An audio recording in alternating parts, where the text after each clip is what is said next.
আবার যে ব্যক্তি ইমানদারদের পথ ছেড়ে বেঈমান লোকদের অনুসরণ করবে তাকে আমি সেদিকেই পরিচালিত করব যেদিকে সে চলতে চেয়েছে। এর শাস্তি হিসেবে তাকে আমি জাহান্নামের আগুনে পুড়িয়ে দেব, আর তা কত নিকৃষ্ট আবাসস্থল।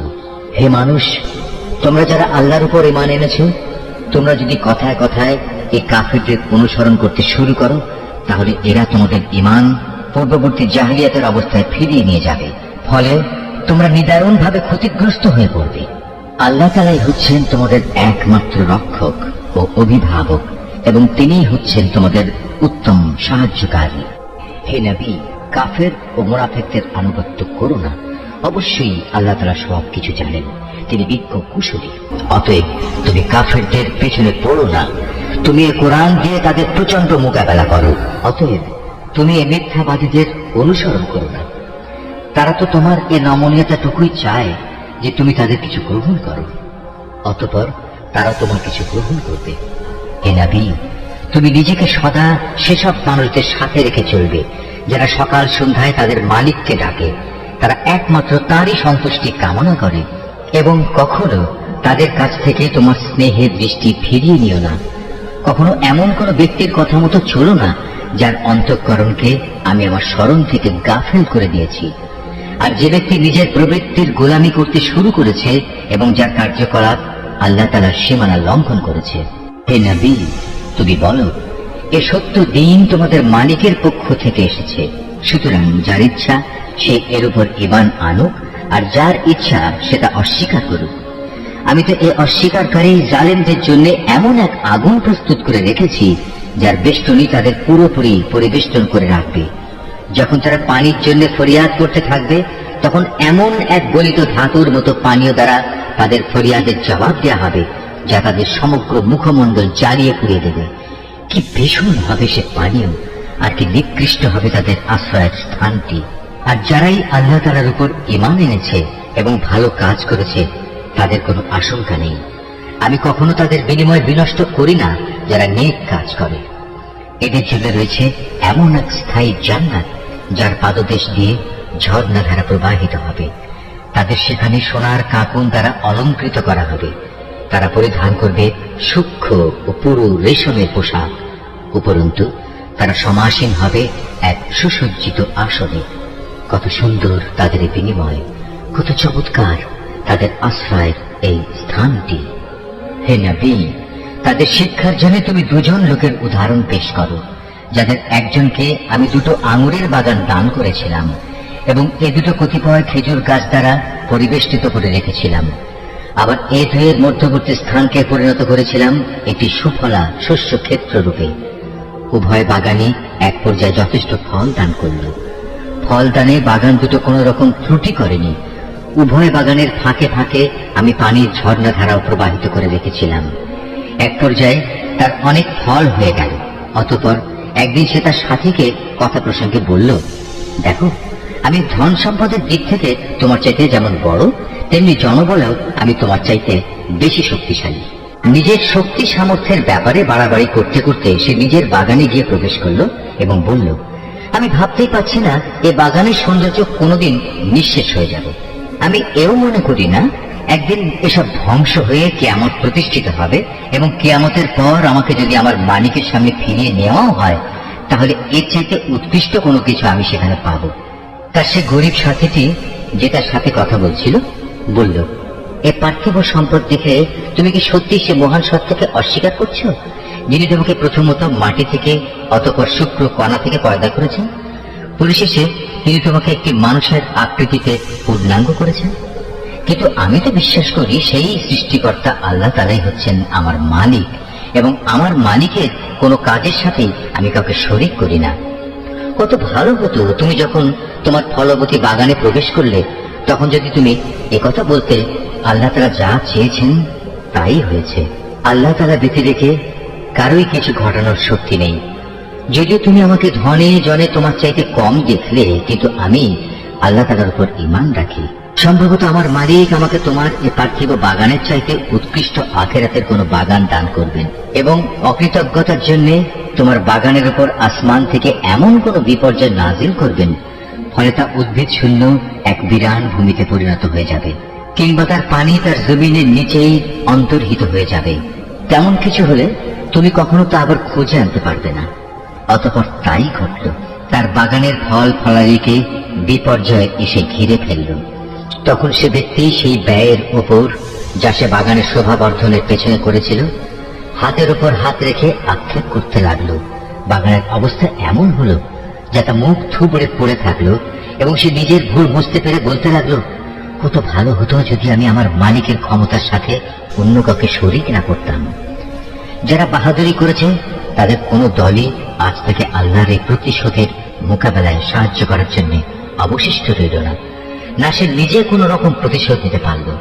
কেননা এখানে রক্ষা করার যাবতীয় এখতিয়ার একমাত্র আল্লাহ তাআলার, যিনি একমাত্র সত্য। পুরস্কার দানে ও পরিণাম নির্ধারণে তিনিই উত্তম। হে নবী, তুমি এদের কাছে দুনিয়ার জীবনের উদাহরণ পেশ করো।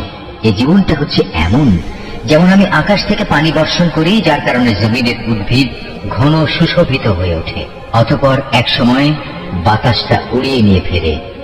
মূলত আল্লাহ তাআলা সব কিছুর উপর প্রচন্ড ক্ষমতাবান। ধন সম্পদ ও সন্তান সন্ততি হচ্ছে তোমাদের পার্থিব জীবনের কতিপয় অস্থায়ী সৌন্দর্য মাত্র। চিরস্থায়ী হচ্ছে মানুষের নেক কাজ, আর তা হচ্ছে তোমার মালিকের কাছে পুরস্কার পাওয়ার জন্য অনেক ভালো।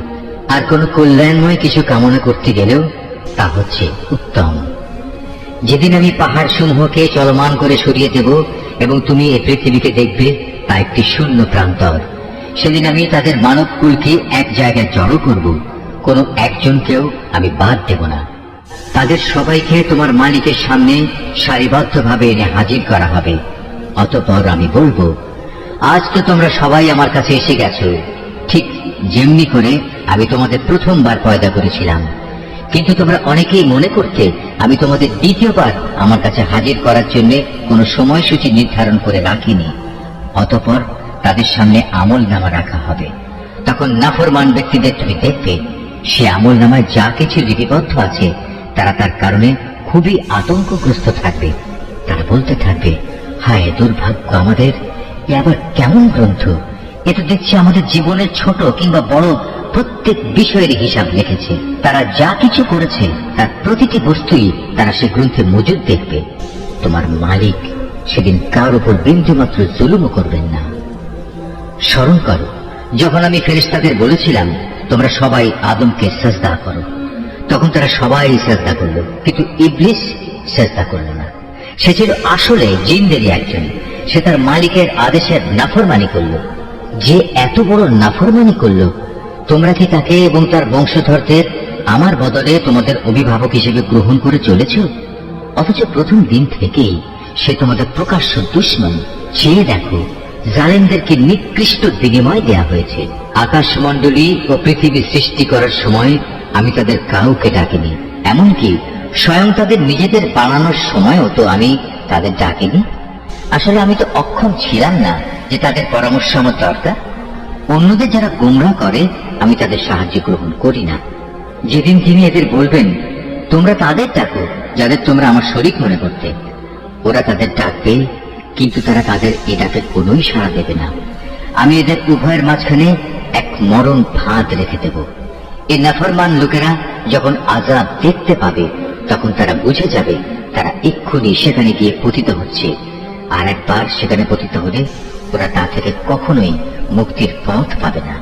আমি মানুষের বোঝার জন্য এই কোরআনে সব ধরনের উপমা ও উদাহরণ বিশদভাবে বর্ণনা করেছি, কিন্তু মানুষের অধিকাংশই এ নিয়ে তর্ক করে। হেদায়েত যখন মানুষের সামনে এসে গেল, তখন ঈমান আনা ও গুনাহের জন্য তাদের মালিকের কাছে ক্ষমা চাওয়া থেকে তাদের কোন জিনিস বিরত রাখছে? তারা সম্ভবত পূর্ববর্তী মানুষদের অবস্থা তাদের কাছে এসে পৌঁছানোর কিংবা আমার আযাব তাদের সামনে এসে হাজির হবার অপেক্ষা করছে। আমি তো রাসূলদের পাঠাই যে তারা মানুষদের জন্য জান্নাতের সুসংবাদবাহী ও জাহান্নামের সতর্ককারী হবে, কিন্তু যারা কুফরি করেছে তারা ছোটখাটো বিষয় নিয়ে ঝগড়া শুরু করে, যাতে তারা সত্যকে ব্যর্থ করে দিতে পারে। মূলত তারা আমার আয়াতসমূহকে এবং যেসব বিষয় দিয়ে তাদের জাহান্নাম থেকে সতর্ক করা হয়েছিল তাকে বিদ্রুপের বিষয় পরিণত করে নিয়েছে। তার চেয়ে বড় জালেম আর কে আছে যাকে তার মালিকের আয়াতসমূহ স্মরণ করিয়ে দেয়া হচ্ছে এবং সে এর থেকে মুখ ফিরিয়ে নিচ্ছে। সর্বোপরি যা কিছু গুনাহের বোঝা তার হাত দুটো অর্জন করেছে সেটা ভুলে যায়। আমি তাদের অন্তরের উপর জাহিলিয়াতের আবরণ লাগিয়ে দিয়েছি যেন তারা সত্য দিন বুঝতে না পারে। এমনি ভাবে তাদের কানেও এক ধরনের কঠিন বস্তু ঢেলে দিয়েছি, এ কারণে তারা সত্য কথা শুনতে পায় না। অতএব হে নবী, তুমি ওদের যতই হেদায়েতের পথে ডাকো না কেন, তাদের কখনো হেদায়েত দেয়া হবে না।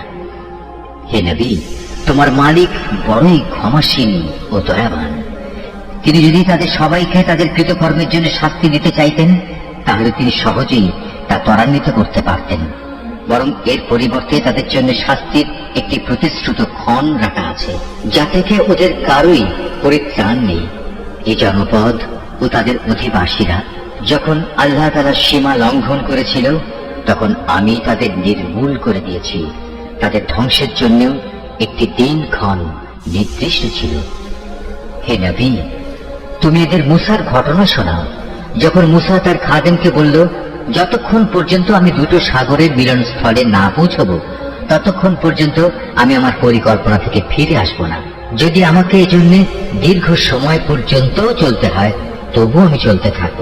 যখন তারা উভয়ে সেই প্রত্যাশিত দুটো সাগরের সঙ্গম স্থলে এসে পৌঁছল, তখন তারা উভয়ই তাদের খাবারের জন্য রাখা মাছটির কথা ভুলে গেল।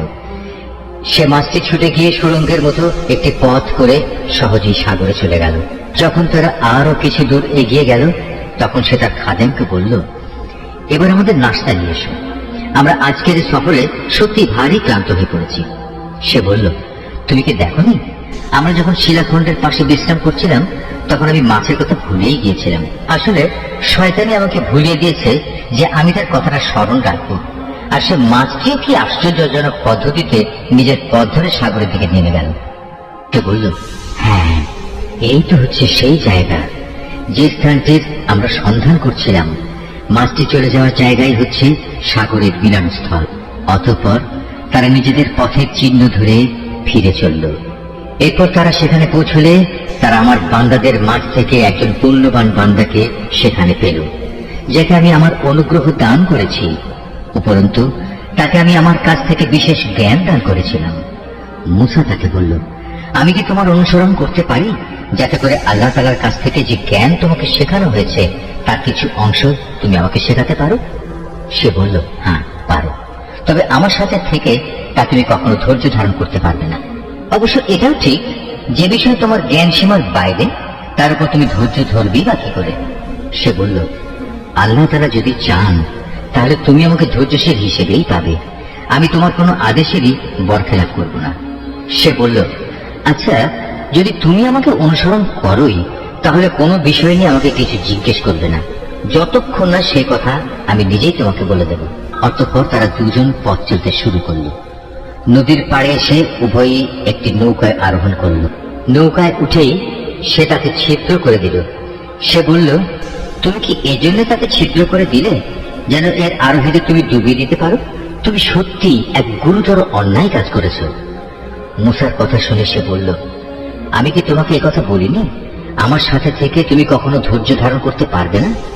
সে বলল, আমি যে ভুল করেছি সে ব্যাপারে তুমি আমাকে পাকড়াও করো না, এবং এ ব্যাপারে আমার উপর বেশি কঠোরতাও আরোপ করো না। আবার তারা পথ চলতে শুরু করল। কিছুদূর গিয়ে তারা উভয়ে একটি কিশোর বালক পেল। সাথে সাথে সে তাকে হত্যা করে ফেলল। এই কাজ দেখে সে বলল, তুমি তো কোন রকম হত্যার অপরাধ ছাড়াই একটি নিষ্পাপ জীবনকে বিনাশ করলে। তুমি সত্যি একটা গুরুতর অন্যায় কাজ করে ফেলেছ। সে বলল, আমি কি তোমাকে একথা বলিনি যে তুমি আমার সাথে থেকে ধৈর্য ধরতে পারবে না?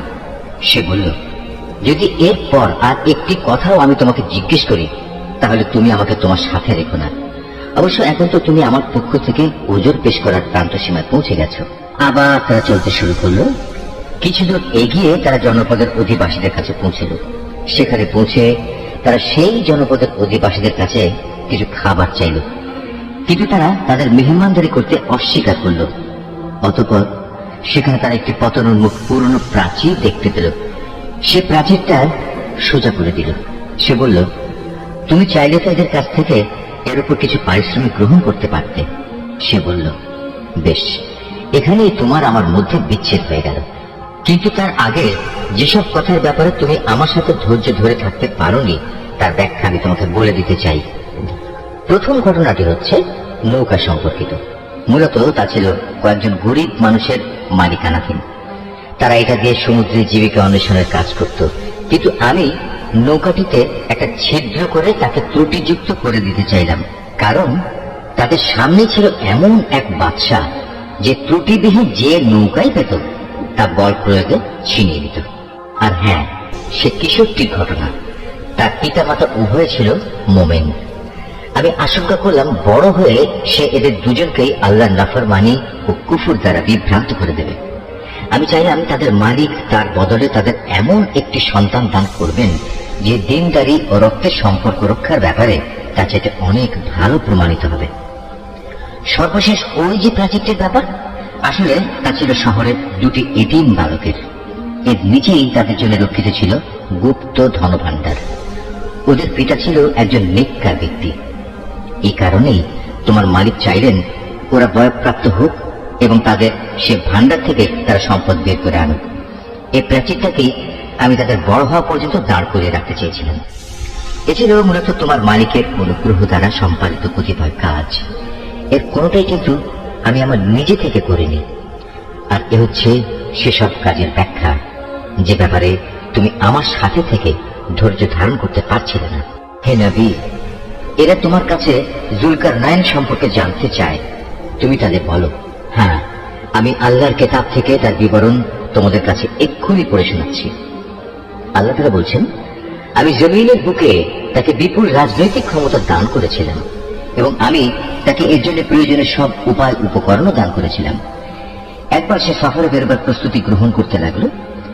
চলতে চলতে এমনি ভাবে সে সূর্যের অস্তগমনের জায়গায় গিয়ে পৌঁছল। সেখানে গিয়ে সে সূর্যকে সাগরের কালো পানিতে ডুবতে দেখল। তার পাশে সে একটি জাতিকেও বাস করতে দেখল। আমি বললাম, হে জুলকারনাইন, এরা তোমার অধীনস্থ। তুমি ইচ্ছে করলে তাদের শাস্তি দিতে পারো, অথবা তাদের সাথে তুমি সদয় ভাব গ্রহণ করতে পারো। সে বলল, হ্যাঁ, এদের মাঝে যে আল্লাহর সাথে বিদ্রোহ করবে তাকে আমি অবশ্যই শাস্তি দেব। অতঃপর তাকে যখন তার মালিকের সামনে ফিরিয়ে নেওয়া হবে তখন তিনি তাকে আরো কঠিন শাস্তি দেবেন।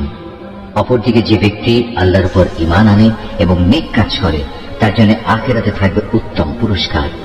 আর আমিও তার সাথে আমার কাজকর্ম সম্পাদনের সময় একান্ত বিনম্র ব্যবহার করব। অতঃপর সে আরেক অভিযানে পথে বেরোল। এমনকি চলতে চলতে সে সূর্যোদয়ের স্থানে গিয়ে পৌঁছল। তখন সে সূর্যকে এমন একটি জাতের উপর দিয়ে উদয় হতে দেখল যাদের জন্য তার প্রখর তাপ থেকে আত্মরক্ষার জন্য আমি কোন অন্তরাল সৃষ্টি করে রাখিনি। জুলকারনাইনের ঘটনা ছিল এরকমই। আমার কাছে সে সম্পর্কিত পুরোপুরি খবরই মজুদ আছে। অতঃপর সে আরেক অভিযানে পথে বেরোল। এমনকি পথ চলতে চলতে সে দুটো প্রাচীরের মধ্যবর্তী স্থানে গিয়ে পৌঁছল। দুই পর্বতের মধ্যবর্তী স্থানে পৌঁছে সে এমন এক সম্প্রদায়ের লোকদের পেল যারা জুলকারনাইনের কোনো কথাই তেমন বুঝতে পারছিল বলে মনে হল না। তারা অতি কষ্টে তাকে বলল, হে বাদশাহ জুলকারনাইন, অবশ্যই ইয়াজুজ মাজুজ নামক দুটো সম্প্রদায় এই জমিনে নানা রকম বিপর্যয় সৃষ্টিকারী। এমত অবস্থায় তাদের থেকে বাঁচার জন্য আমরা কি তোমাকে এ সত্যি কোন রকম একটা কর দেব যে তুমি আমাদের এবং তাদের মাঝে একটি প্রাচীর বানিয়ে দেবে? সে বলল, কোনো কর নেওয়ার প্রয়োজন নেই, কেননা আমার মালিক আমাকে যা কিছু দিয়ে রেখেছেন তাই আমার জন্য ভালো। হ্যাঁ, শারীরিক শক্তি দ্বারা তোমরা আমাকে সাহায্য করতে পারো। আমি তোমাদের এবং তাদের মাঝে এক মজবুত প্রাচীর বানিয়ে দেব। তোমরা আমার কাছে এ কাজের জন্য লোহার পাতসমূহ নিয়ে এসো। অতঃপর সে অনুযায়ী তা আনা হলো এবং প্রাচীর তৈরির কাজও শুরু হলো।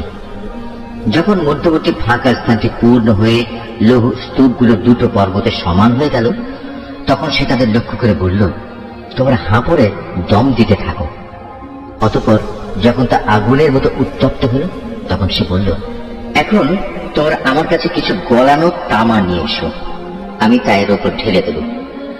সুতরাং এভাবেই এমন একটি মজবুত প্রাচীর তৈরি হয়ে গেল যে তারা তারপর উঠতে সক্ষম হল না, না তারা তা ভেদ করে বাইরে আসতে পারল। জুলকারনাইন বলল, এই যা কিছু হয়েছে তা সবই আমার মালিকের অনুগ্রহে হয়েছে।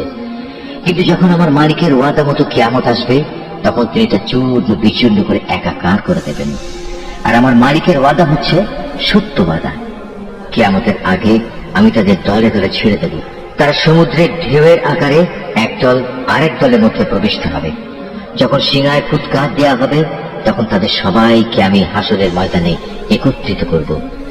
সেদিন আমি জাহান্নামকে তার অবিশ্বাসীদের সামনে এনে হাজির করব, যাদের চোখের মধ্যে আমার স্মরণ থেকে আবরণ পড়েছিল। তারা হেদায়েতের কথাই শুনতে পেত না।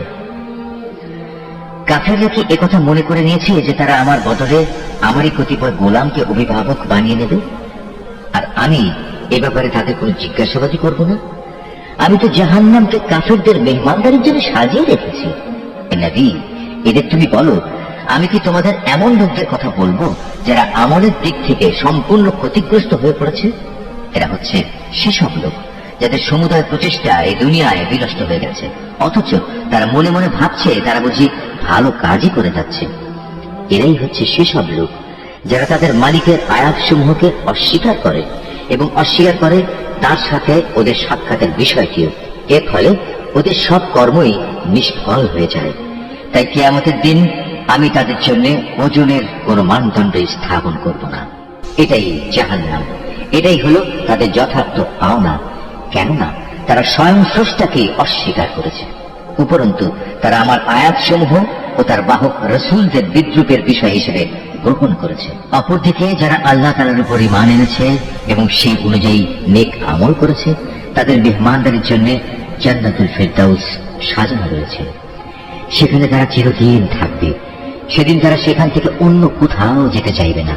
এ নবী, তুমি এদের বলো, আমার মালিকের প্রশংসার কথাগুলো লিপিবদ্ধ করার জন্য যদি সমুদ্র কালি হয়ে যায়, তাহলে আমার মালিকের জ্ঞানের কথা লেখা শেষ হওয়ার আগেই সমুদ্র শুকিয়ে যাবে।